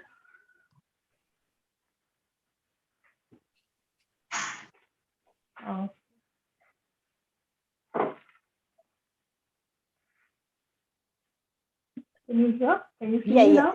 Yeah. We can see and we can hear Okay. as well. Okay. So it was a normal regular Saturday for me and for the whole family. Everything was very peaceful at our place. And Feast of the Guardian Angels, went for Mass, went for Rosary. Everything was fine. And my husband was due to travel early morning out from Aberdeen to Goa. And so we said, okay, the last minute packing will be done last minute. So we went and did all the shopping. Now I put my children to sleep in the night. They slept late. And my master was putting my son to sleep. The last I heard was Breakfast with Melville, listening to Sister Samantha teaching. And before that, I was with Brother Amal on his island session. And what I can say from all of this is that Saturday, my inner self was being built up. My spirit man was being built up. Because I was hearing all these scriptures, hearing all these amazing testimonies from all the sessions. So now 12:30, I just went to look at my younger son. He's 5-year-old. And I saw him saying, "Daddy, Daddy," and his hand was twitching. He was his left side was moving up and down in the air. His mouth had twisted to the left side, and his fingers had turned inside out. And for a moment, I thought, is this a dream that he's having? So I immediately called my husband and I said, look what's happened. And I started praying. I said scriptures, and my husband said, get the holy water quickly and put it on him. And then we saw that this was getting quicker. It was a seizure. It was happening so quick. Now we had never seen a seizure in our lives, and we saw it only on television. We didn't see it with anyone in reality. And this child of mine is perfect, fine. And so we called up 999, and they came over. And at that time I said, it was about 1:15 UK time, and I sent messages. Can somebody, can you please pray for me? Because my husband said, since you've called up from your phone, they will call you up. So don't keep your phone busy. So I said, whoever picks up my message will start to pray with me. I can't pray on the phone with them.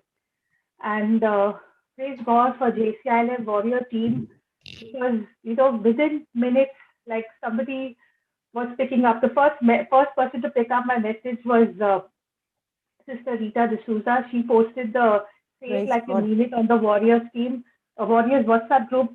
So she sent me scriptures. Then Sister Samantha, then Sister Maria, then there were so many. There was Brother Madhu, there was Sister Vienna, Sister Brother Vincent. Brother Amal. I was Mary O'Connor. Yes, she was awake 1:30 in the morning. I was wanting someone to pick my message, and I said, Lord, you've given me this world, so I know I have friends everywhere. Amen. I'm just going to post this message on and get someone to pray with me in faith. And I told my husband, don't worry, you just go to India and I'll take him. I went with him to the hospital, and I was calm. Sister, I was calm. I didn't. I was there were tears flowing I had my mask. There were tears flowing, but I was not panicking, and only because I had the scripture with me, only because I knew, only because I'd seen miracles happening the whole day, people testifying, and I Praise said, God. Lord, this is going to pass. And another. I had listened to Brother Johnson preaching on Canada the previous night about being at rest. I think he was preaching when he was at the airport that how it's all done for us. We have to just be at rest. Wow. We don't claim because we are expecting something. We claim because now we are at rest because it's given. It's given, That's yes. great. Yes. So that all these things were speaking to me now in the hospital when I sat in the room and they were doing all these tests. And I was claiming all these scriptures that all the, the chemical, the electrical activity in my son's brain is normal because by Jesus' stripes and bones he has been healed. And another thing, I attend the Nothing is Impossible to Jesus group on Wednesday. This Wednesday, one of the grandmoms had asked for her grandchild for seizures.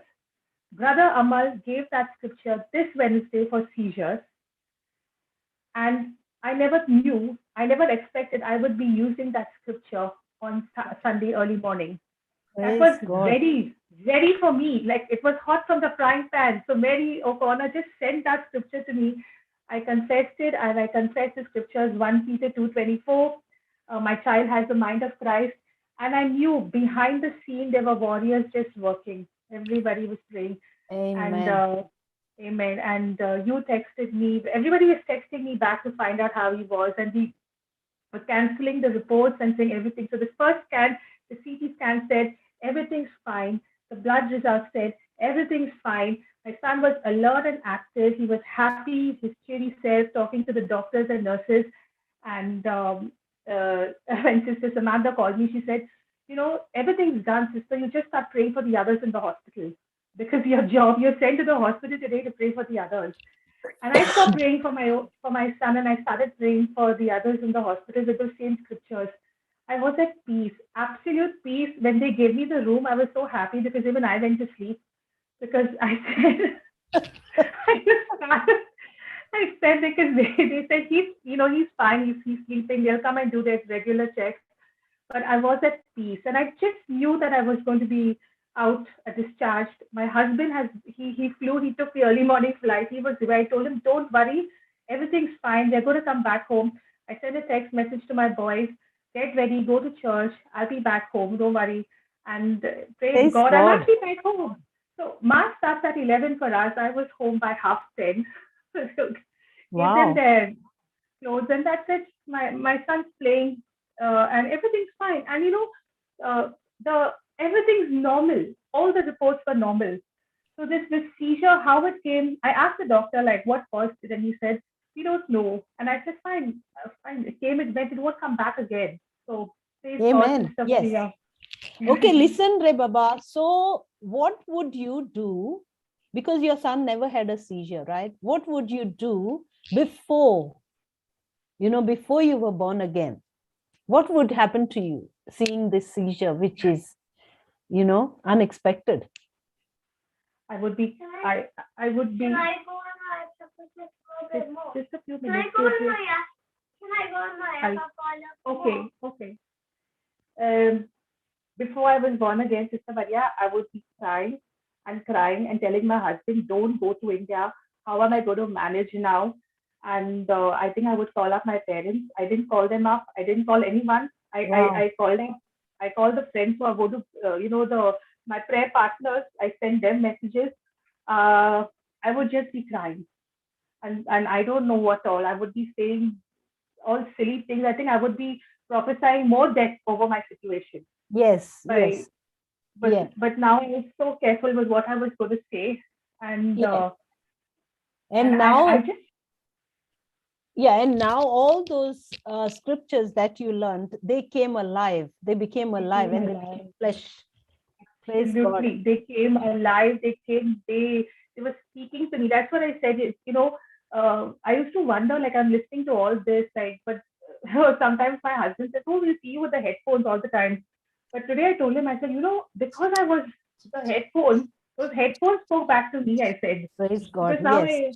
I was in the hospital and I couldn't have anything on like YouTube or anything to listen, but all the scriptures, one by one. Yes. And I was at rest. I was at calm, and I just said, what the devil planned for destruction and evil. I thought maybe he thought I'm going to panic and they're all, which we would. We were not in the word. I would have done everything. I would have danced exactly to the devil's tune. But this time I choose a different tune. So everything. Praise God. He had to attack you for all that you've done, for all the headphones you're wearing all the time. He has to attack you. How would he attack you? Your child. See, Jan had a testimony like that as well earlier. So he comes to us through our loved one. Yes. But Sister, could I ask what was the scripture you used for the seizures? For the seizures, yes. Yeah. I'm just going to look at it right now. It was said, thank you, Jesus. The electrical activity in Gabriel's brain is completely normal. Put it on the chat, Re Baba. Okay, I'll put it on the chat. And there was, I said, Sister Chavila, there were a couple of scriptures that I said. One was no problem. I just thought there's a specific scripture, if ever we can share it with somebody. So yeah. I put it on the, shall I put it on the group directly? Put it on the WhatsApp group, sister. Yeah, that's better. Yeah. Thank you. Praise God. Thank you, Vinny. And see, you got here right on time to give your testimony, to testify, to glorify our God. You see, it wasn't late. Praise God. No. This Sunday is Sunday of testimonies. Yeah, because I said next week testimony, and here it is right away. Yes. Praise God. God is the most high God, God of the impossible. So Thank you, sister. Thank you, Jesus. Sister Maria, can I just say something to Vanessa? Yes. My son is 30 and his seizures managed to shake me. So I just want to say, thank you to the Lord for giving you so much confidence, because I have walked with the Lord for so many years and I discovered that I was still letting fear rattle my cage, when push came to shove. And I wasn't dealing with a 5-year-old, I was dealing with a 30-year-old adult. So your testimony like hit me in the chest, because it's something that and Brother Johnson did remind me of it a few days later. But truly, we can only say we're born again when we don't let that fear enter any of these situations that life hits us with. So bless you. I am so encouraged by what you've said. Praise God. Lorraine, and even you are so strong, and your testimony was again such an attack for that, and such a threat for that evil one. Yes. You smashed him too, well and truly. Yes, but it was a longer battle, and I see a young lady standing so strong, and I would really like to edify her for all the other women here to remember not to go down this path and let the devil rattle your cage, because that's exactly his game plan. And sometimes it's difficult, but we just have to hold on to those promises. We just absolutely have to. So that's it. Praise God. And we just come here and testify and help others, to get stronger, to fight the battle in a stronger way. Wow. Praise God. Praise God. Sister Vernita, awesome testimony. Wow. You warrior. Talk about standing on the word. Wow. Like that's incredible. Did you think like 6 months ago that wow, I'm just awesome? Yeah, no, I didn't. And you know what, Suzanne, like the scripture that we heard earlier on Wednesday about 40 years, and which was just there ready for me. And so yesterday on Brother Amal's session, we were supposed to share a video, the Fedora and myself. And And that video I was listened back afterwards, and that video gave me so much of inspiration. That testimony of a man who was on a wheelchair in Malaysia for so many months. I mean, he was bedridden, and he walked out of that wheelchair. And I just have that picture in my mind, saying that, wow, God, you are praise amazing. God. You see, I have that. I was at that session. I had that video on my WhatsApp. I was going to listen to this whole testimony again.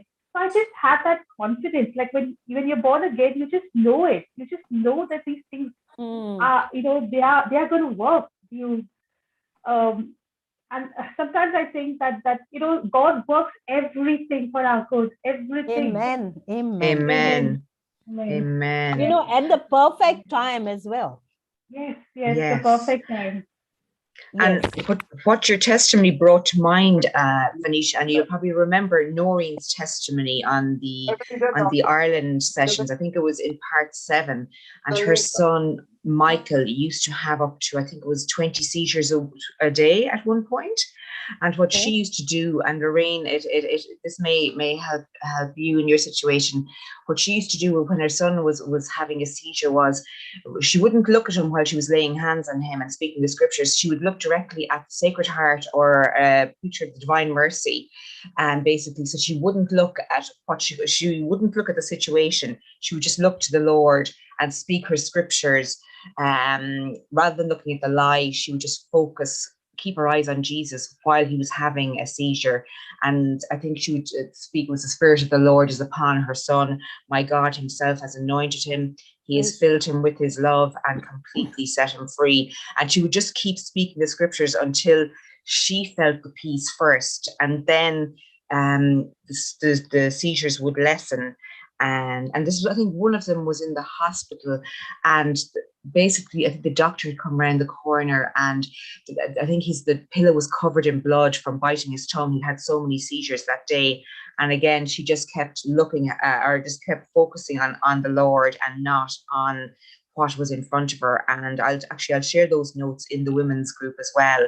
Even just her testimony is just phenomenal. And I think at this stage now, he's having less than one seizure a week. So he went from, this is a child, they were told that he'd no hope of survival. And now he's at the stage of walking, I think. And seizures have reduced to less than one a week. And he had lost his swallow. So many different things had happened, and they basically had given him no hope. And now he's a vibrant, jolly, I think 2-year-old at this stage. But yeah. Wow. Praise God. Praise God. Yes. I did hear all these testimonies of women who sisters in Christ who testified before for seizures, and that's what stayed in me. That's what gave me all that faith and that confidence that I'm not alone. I'm definitely not alone. All glory to God. God, yes. Amen. And you feel that light and that warmth from within, don't you? Just yes. It's just something, I don't know. Some special comfort. Yeah. Wow. How amazing. Praise God. Thank you, Vani. It was so beautiful.